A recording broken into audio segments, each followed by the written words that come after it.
Rajasthan budget पर सामने आई मिलीजुली प्रतिक्रिया। कांग्रेस ने गहलोत सरकार के बजट की की सराहना। बजट को लेकर बीजेपी ने कसा तंज।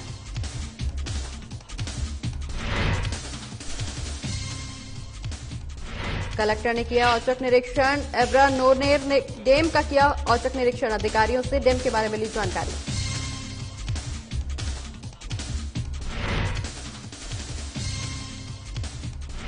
सिंचाई विभाग के खिलाफ किसानों ने किया जोरदार प्रदर्शन। गंगानगर दिल्ली हाईवे को किया जाम। अमर सिंह ब्रांच में पूरा पानी देने की रखी मांग।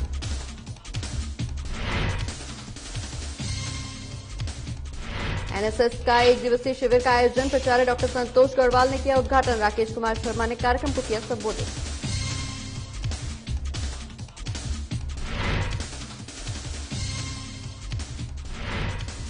और भ्रष्टाचार के खिलाफ एसीबी की कार्रवाई। रिश्वत लेते श्रम विभाग के इंस्पेक्टर को किया गिरफ्तार। स्कॉलरशिप बनाने की एवज में मांगी थी रिश्वत।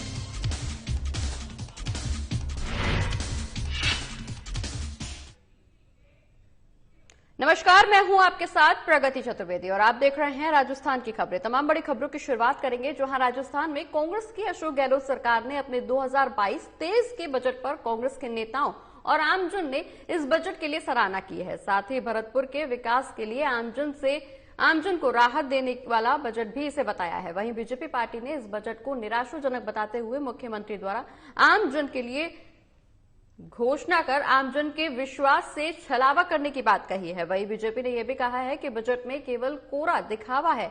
आपको बता दें कि राजस्थान के मुख्यमंत्री अशोक गहलोत ने अपना चौथा बजट विधानसभा में पेश किया।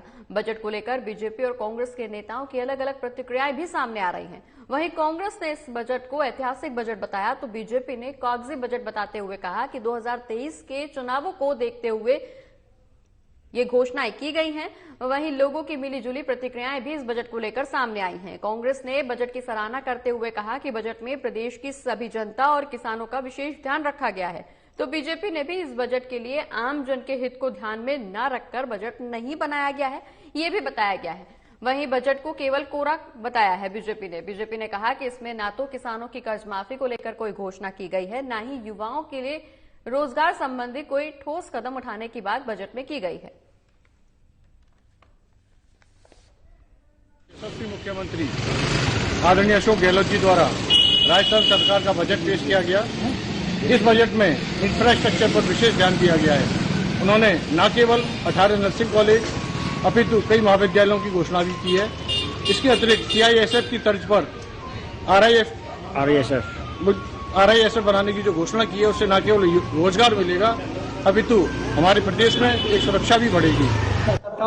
और महाराज साहब का एक फोन भी आया, उन्होंने सबको बधाई दी है इस धरोहर को बचाने के लिए। आप सबकी जो भूमिका भरतपुर की रही है इसको बचाने के लिए राज्य सरकार का बड़े धन्यवाद। माननीय अशोक गहलोत साहब का बहुत बहुत धन्यवाद। बड़ी अपेक्षाएं थी, बड़े आश्वासन थे, परंतु भरतपुर को कुछ नहीं मिला।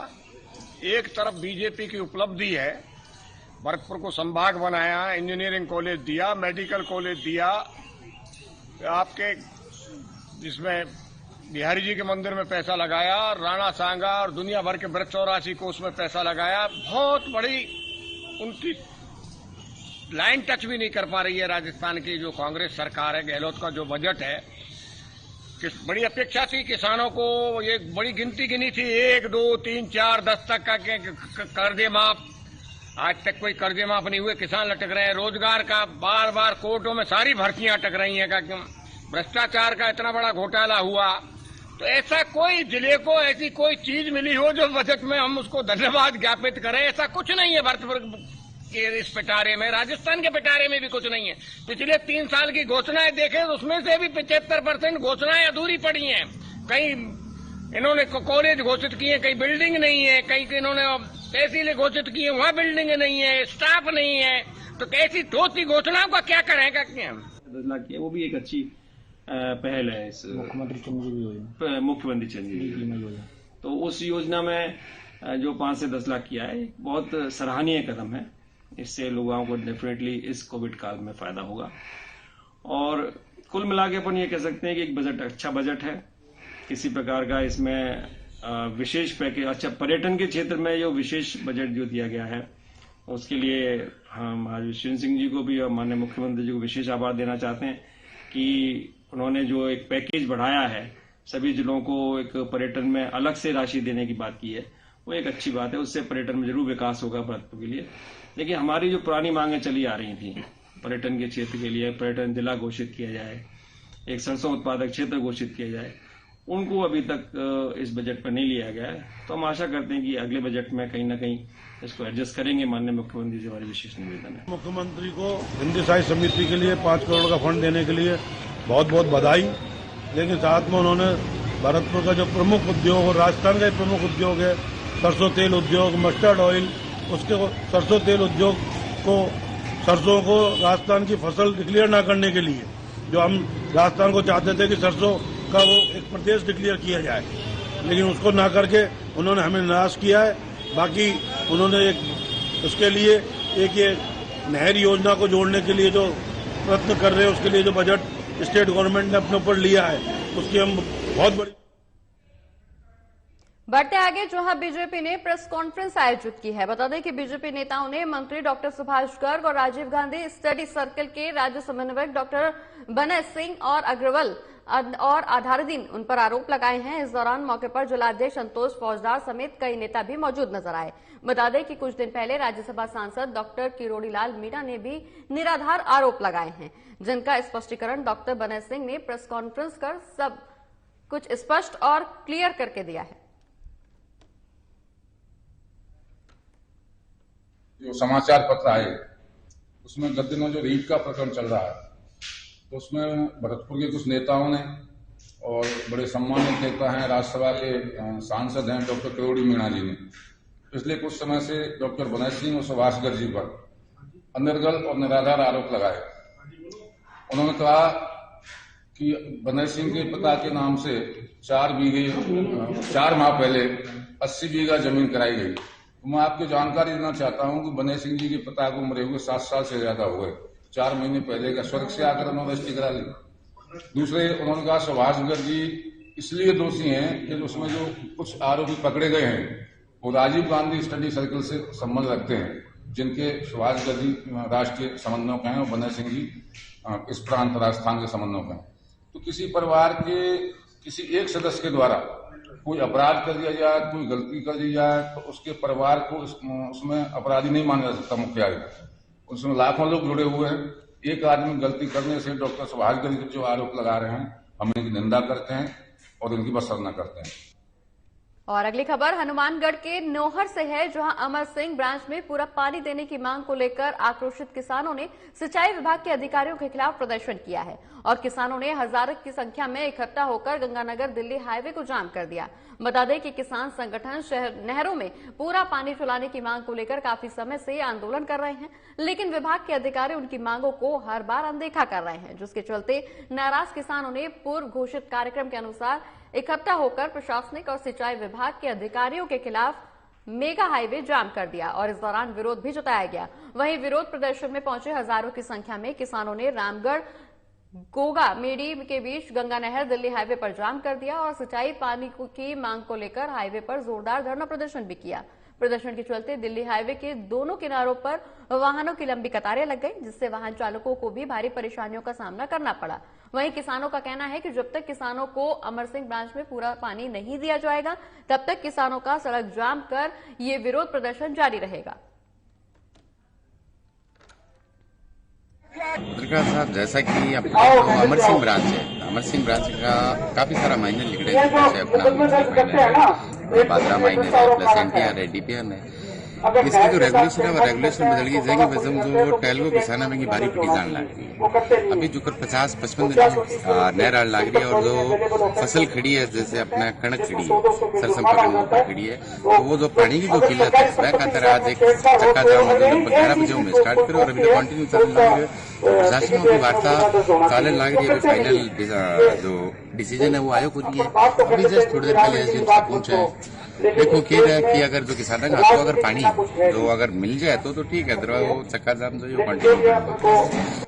आज के मुख्य मुद्दे ये हैं कि हमारा जो अमर सिंह ब्रांच नहर है वो सबसे पुरानी इस इलाके की नहर है, जो लगभग 60 वर्षों से चल रही है। इसके बाद में जो ये नई नहरें सिद्धपुर ब्रांच फ्लोर फीडर और बनी है, ये आज जो सिद्धमुख ब्रांच और लोअर फीडर के बनने के बाद में एक्चुअल रूप से जो पानी इन नहरों का मिलना चाहिए था, वो पानी हरियाणा से हमें आज तक नहीं मिल पा रहा है। और अमर सिंह ब्रांच के पुराने सिस्टम को आज ये अधिकारी और नेतागण जो है इसको तोड़ मरोड़ के पेश कर रहे हैं। हमारा ये सिस्टम था जो महीने के अंदर जो है वो 21 दिन ये नहर चला करती थी और 7 दिन बंद रहा करती थी। फिर धीरे धीरे इन्होंने जो ये सिस्टम डेवलप हुए, ये नहरें 15 दिन चली और 15 दिन बंद, ऐसे चलती थी जो लगातार पिछले 6-7 सालों से। हमने इस बात को भी एक्सेप्ट कर लिया कि चलो हमारे साथी हैं, किसान हैं, रिश्तेदार हैं, नौजवान हैं, हमारे हैं, इसलिए हमने इस बात को तो एक्सेप्ट कर लिया। अब धीरे धीरे इस सिस्टम को ये अधिकारी और नेता इस सिस्टम को बिगाड़ना चाहते हैं। ये आज जो किसानों का पड़ाव, इसको कह लीजिए, धरना कह लीजिए, चक्का जाम कह लीजिए, अमर सिंह ब्रांच का 355 क्यूसेक्स पानी निर्धारित है, 1960 से है, और सिंचाई विभाग 355 क्यूसेक्स पानी अलग लेता है। लेकिन इन्होंने घालमेल करके सिद्धमुख ब्रांच का पानी अलग है, अमर सिंह ब्रांच का अलग है, लोअर फीडर का अलग है, तीनों का मिक्सअप करके जो बना रहे हैं रेगुलेशन, उसके विरोध में हम लोग हैं। सबको अपने अपने हक का पानी मिले, अपने हिस्से का पानी मिले।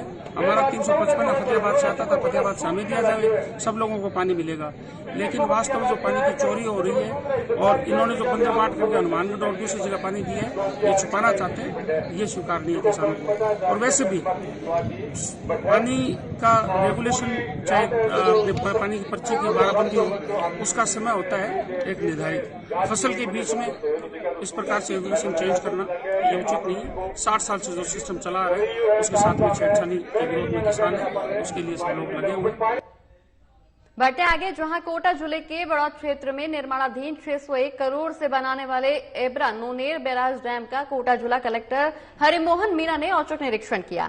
इस दौरान डैम पर पहुंचकर जिला कलेक्टर ने डैम के अधिकारियों के साथ बैठक भी की, जिसमें अधीक्षक अभियंता आरके जैमिनी और अधिशासी अभियंता देवेंद्र अग्निहोत्री ने डैम के बारे में विस्तार से जानकारी दी। साथ ही उन्होंने ये भी बताया कि पूरा प्रोजेक्ट 37,000 करोड़ रुपए का है, जो कि पेयजल और सिंचाई योजना के लिए है, जिसमें से दिलीप बिल्डकॉन कंपनी को 601 करोड़ का कार्य मिला है। वहीं dam project manager Ramji Verma ने बताया कि डैम का कार्य लगातार प्रगति पर है और दिलीप बिल्डकॉन कंपनी द्वारा इस कार्य को समय के अनुसार पूरा करवाने का पूरा प्रयास रहेगा।